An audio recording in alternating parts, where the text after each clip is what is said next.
کسی گاؤں میں ایک نوجوان رہتا تھا۔ پہلے وہ بہت بہادر تھا، پھر اس کی زندگی میں ایک ایسا واقعہ پیش آیا کہ وہ بہت ڈرنے لگا۔ ہوا کچھ یوں کہ وہ رات کو اندھیرے میں جا رہا تھا کہ اس نے دیکھا کہ ایک بھیڑ کا بچہ بیٹھا ہوا ہے۔ اس نے ایک زوردار ٹھوکر اس بھیڑ کے بچے کو ماری۔ وہ بھیڑ کا بچہ درد سے کراہنے لگا اور اس کی آنکھوں سے آنسو جاری ہو گئے اور درد کی شدت سے اس کے دل سے بد دعا نکلی۔ وہ اپنے راستے پر چل دیا۔ ابھی وہ چند قدم بھی نہ چل پایا تھا کہ اس نے پیچھے موڑ کر دیکھا۔ وہاں بھیڑ کا بچہ اسے نظر نہیں آیا۔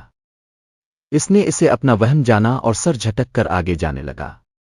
لیکن جو ہی اس نے آگے کو دیکھا تو وہاں ایک بھیڑ کا مردہ بچہ پڑا ہوا تھا۔ اس کے اوسان خطا ہو گئے، اب اس کی جان نکلے جا رہی تھی۔ سخت سردی میں بھی ان کی قمیص پسینے کی وجہ سے گیلی ہو رہی تھی۔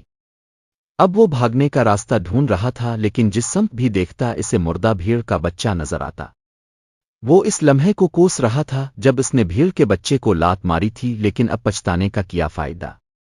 دل ہی دل میں وہ اپنے کیے پر شرمندہ تھا۔ اس نے اپنے کیے پر سچے دل سے اللہ تعالیٰ سے توبہ کی۔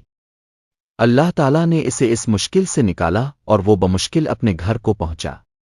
لیکن آج بھی جب وہ کسی بھیڑ کے بچے کو دیکھتا ہے تو اس کی حالت خراب ہو جاتی ہے۔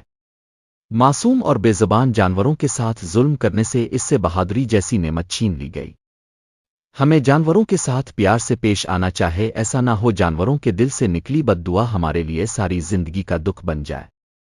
پیارے بچوں، آپ کبھی معصوم جانوروں پر ظلم نہ کرنا۔